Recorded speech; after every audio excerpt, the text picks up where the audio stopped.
Bonjour, on est le 18 mars 19. Bonjour à toutes et bonjour à tous. Voilà, et j'espère que ça va. Alors, donc le titre de la vidéo donc a dû vous étonner, mais je vais y venir d'abord. Donc, je voudrais vous parler de ce qui nous arrive quand même. Donc, nous encore une énième vidéo de bloquer. Donc celle-ci s'appelle EMI, donc expérience de mort imminente, la vérité quantique, où donc dedans j'ai donné la parole à Gaston Bachelard, un scientifique, philosophe, d'accord, donc qui expliquait grosso modo quoi, que la conscience donc avait investi la matière et l'animait. Bien. Et donc j'avais donc greffé dessus Eben Alexander, un neurochirurgien, qui donc à la suite d'une méningite fulgurante, donc c'est une infection du cerveau, donc a fait tomber dans un profond coma, et donc a fait une expérience de mort imminente. Et lorsqu'il en est revenu, donc il en a déduit, si vous voulez, que la conscience n'avait pas besoin du support du cerveau pour fonctionner. En plus, dans l'état où était son cerveau, il avait une telle infection qu'il ne pouvait pas fonctionner. Donc, l'INA, donc c'est des images de 50 ans quand même. Hein. Il y a une loi qui dit que toute image de plus de 30 ans tombe dans l'espace public. Bien. Donc, alors je coupe parce qu'il y a un bruit de moteur, ça va être désagréable, je reviens dessus. Me revoilà, le prix de l'essence décidément n'est pas suffisamment cher pour les scooters des mers.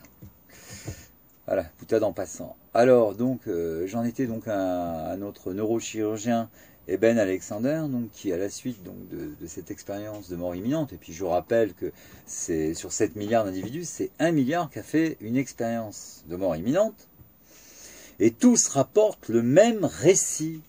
Tous rapportent le même récit. Donc il y a de fortes chances que pour que ceux qui viennent là à trépasser un jour, vous fassiez exactement aussi le même voyage. Alors, donc, une élévation, une vision à 360 degrés, parce que notre conscience est sous la forme donc d'une particule, voilà. Donc, traverse la matière, donc tout ça, ça ressemble aux neutrinos, hein, donc ces fines particules qui traversent la matière. Un bien-être, comme c'est pas possible, je le sais, j'en ai fait deux émis, donc je le sais qu'on est très très bien. Voilà. Et donc ensuite, on est attiré donc par une lumière qui scintille plus que toutes les autres. Voilà, donc on perçoit, si vous voulez, les étoiles hein, lorsqu'on est au-dessus de notre carcasse, mais ensuite donc on est vraiment happé donc par cette lumière et donc on file dans une autre dimension. Ça, c'est donc ce que rapportent tous ceux qui ont fait une expérience de mort imminente. Voilà, alors cette vidéo, encore une fois, donc l'INA me bloque, mais ça c'est pour vous montrer, vous voyez, qu'on ne peut même pas parler d'un sujet qui n'est pas d'économie, qui n'est pas de la politique, qui n'est pas des sectes, qui n'est pas de l'ordre des sectes, hein, d'accord hein. Je veux dire, près d'1 milliard de personnes ont fait des expériences de mort imminente. Donc écoutez Eben Alexander, en attendant que donc, ces psychopathes-là quittent la scène médiatique pour qu'enfin on puisse communiquer un jour. Alors, revenons donc au titre de la vidéo et on va commencer donc par Henri IV. Alors, Anne là donc vous greffe donc ce que Henri IV donc déclarait au sujet donc des jésuites, et vous savez donc qu'il a été assassiné par Ravaillac, un élève donc jésuite, mais au préalable, avant Henri IV, Henri III lui aussi donc avait donc des démêlés. Vous savez qu'il a été contraint de quitter Paris pour se réfugier à Blois. Et de là, donc, il a organisé sa défense et il a fait assassiner De Guise, le duc de Guise.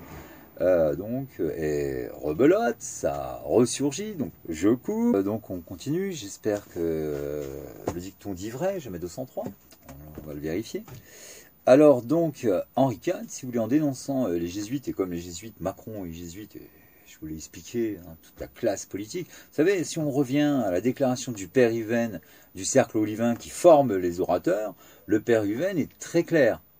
Jésuite, hein, le père Uven. Donc il est très clair quand il dit que les enfants de la lumière, puisqu'ils se font appeler comme ça, le cercle olivain, c'est ceux qui forment tous les acteurs politiques. Hein, c'est passé par De Charette, Chevènement, Christine O'Krent, enfin bref, ils sont trop nombreux. Je ne peux pas les citer, vous irez vous-même constater. les dire, ce que je vous dis, c'est la vérité.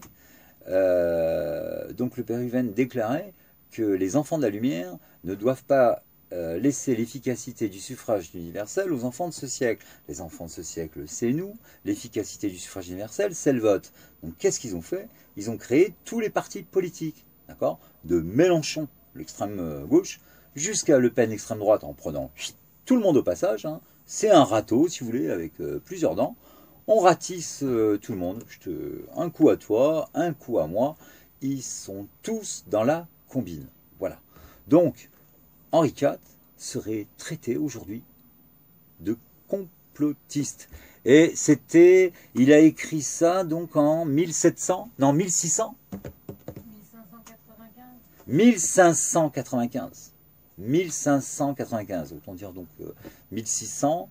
Donc on est en 2022, donc il y a 400, près de 420 ans. Voilà. Ils étaient déjà dénoncés. Alors, maintenant, donc, je vous invite à aller sur Internet pour lire donc, le compte-rendu de la cour de Paris sous Louis XV le 6 août 1762. Donc, il rendait la décision concernant donc, une affaire mêlant la Compagnie de Jésus donc, au royaume de Louis XV. Et donc les magistrats de l'époque ont été tous unanimes. Alors, rebelote, ça revient, à tout de suite. Alors, j'en étais donc la cour du Parlement de Paris le 6 août 1762, suite à l'affaire Lavalette.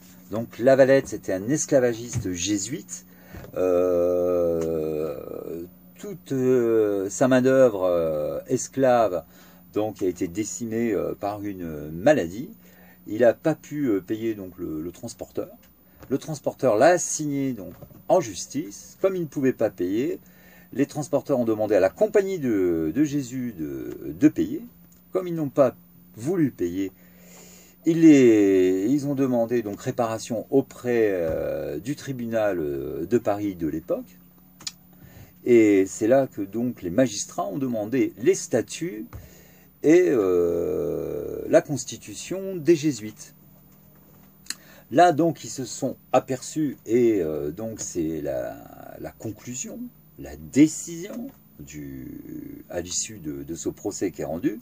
Et donc ils ont donc unanimement décidé, les magistrats, en leur âme et conscience, hein, pour vous dire quand même qu'à l'époque, ils étaient quand même humains, que la compagnie soi-disant de Jésus, c'est Anne vous greffe, donc si vous voulez, est contraire à un état policé. Alors un état policé, c'est pas un état policier. Un état policé, donc ça veut dire qu'il a atteint un certain niveau de civilisation. Ça veut donc dire, ça veut dire clairement que les jésuites donc, ne sont pas civilisés, sont infréquentables. Et Louis XV a demandé à tous ces sujets de s'abstenir d'aller étudier dans des établissements jésuites à l'étranger. Voilà. Donc, les griefs que reproche la cour aux jésuites sont contenus dans la constitution des jésuites, notamment cet article 826, donc qui précise bien que tous ceux qui seront contraires à leur ordre, on doit donc tout mettre en œuvre pour qu'ils ne le soient plus. Donc sous-entendu, on les élimine. Henri III a été assassiné, Henri IV a été assassiné, Louis XVI, donc, si vous voulez, par roublardise, comme Louis XV les avait chassés lors de ce procès de 1762, sont revenus en créant le Grand Orient en 1773, et ils ont attendu 1789 pour avoir définitivement le pouvoir, se venger aussi des Vendéens, puisque si vous voulez, le clergé vendéen soutenait la décision de la monarchie de l'époque. Donc en représailles, ils sont allés massacrer tous les curés vendéens. Voilà. Donc pour vous dire, si vous voulez, que cette secte, elle va jusqu'au bout. Voilà. Elle ne lâche pas. Alors, notre dernière vidéo, il y a une semaine, où donc j'exhortais les généraux de la gendarmerie à revenir donc à leur devoir. Aujourd'hui, j'exhorte donc les magistrats, les préfets, et notamment les maires des petits villages. Un maire de petit village, c'est le premier magistrat du village.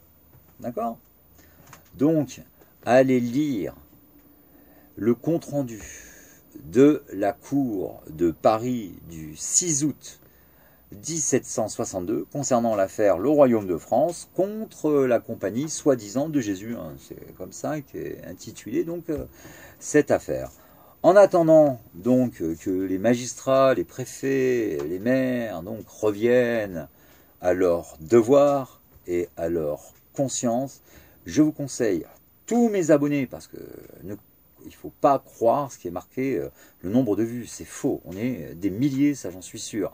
Donc, pour le prouver, et en signe de ralliement, je vous demande donc tous de lancer, après les gilets jaunes, les foulards rouges, les casquettes vertes, donc le drapeau blanc, juste un petit d'étoffe, un petit bout d'étoffe blanc de 30-40 cm sur 10 cm de large, accrochez ça aux arbres, aux panneaux, aux feux rouges, devant les mairies, devant les gendarmes, et nous, les abonnés, tous ceux qui visionnent la chaîne Anabeu, on saura, d'accord, ce que ça veut dire. Ça veut donc dire qu'on on aimerait que la maréchaussée, parce que c'est quand même eux qui sont responsables du vivre ensemble, l'article 12 de la DDHC, vous vous souvenez, d'accord? Donc on espère donc que la maréchaussée donc revienne au devoir et donc applique la décision de justice du 6 août 1762, c'est-à-dire que la compagnie des Jésuites est contraire à un État policé, à un État qui se veut être civilisateur pour le bonheur de tous. Voilà, c'est clair. De toute façon, les motifs sont réels. Et n'oubliez pas qu'ils sont revenus en 1773 déguisés, d'accord? Il n'y avait pas marqué sur leur front jésuite, là, au Grand Orient de France. Voilà. Voilà où, donc... voilà où on en est, et voilà donc où j'espère, si vous voulez, que les magistrats du présent donc, imitent leurs prédécesseurs, les magistrats donc de 1762, parce que avant d'être des magistrats, c'était des êtres humains qui obéissaient à leur conscience. Et ils ont bien vu tous ces règlements imbéciles. Par exemple, l'article 547, je crois, on demande donc à l'adepte de se laisser guider comme s'il était un futur cadavre par la divine providence. Voilà. Donc évidemment que les jésuites ne sont pas tout seuls. Vous avez des kabbalistes, vous avez les rois souterrains, vous avez certainement les rosicruciens avec Frédéric Lenoir, là, celui qui canalise France Culture. D'accord ? Il est juge et partie prenante. Pour lui, les jésuites sont magnifiques. Jamais il vous parlera donc de l'arrêté de la Cour de justice de Paris du 6 août 1762. Voilà l'affaire. Donc, je vous salue. Tenez bon. Nous, actuellement, qu'est-ce que vous voulez que je vous dise? On vit maintenant au jour le jour. On espère toujours une réaction de la maréchaussée et de la magistrature. Et puis, si ça ne vient pas, vous le savez, on a la foi. Et on croit aux forces de l'esprit. Et de toute façon, une fois que les cadres ne bougent plus, il n'y a plus que la foi. Voilà. Je vous embrasse. Alors, j'ai oublié quelque chose, je reviens vite fait. Donc l'opération drapeau blanc, vous ne descendez pas dans la rue. D'accord? Vous ne manifestez pas. Vous ne provoquez pas. D'accord? Il ne faut pas leur donner le bâton pour vous faire battre. L'opération drapeau blanc, c'est discrètement, vous êtes sortis, voilà, y a un panneau là qui a l'air pas mal, hop, vite fait discrètement, vous accrochez le drapeau blanc. D'accord? Parce que si vous voulez, ceux qui ne connaissent pas la signification vont se renseigner, et au fur et à mesure, le bouche à oreille va sortir. L'important, c'est que les, allez, on va dire, 40 millions de Français aillent lire le compte-rendu de la Cour de justice de Paris du 6 août 1762, là. Et si tout le monde donc va lire ce compte-rendu-là, c'est pas possible qu'il n'y ait pas une réaction. Voilà. S'il n'y a pas de réaction, bah après, voilà, il ne reste plus que le pouvoir de la création. Voilà. Allez, on tient bon.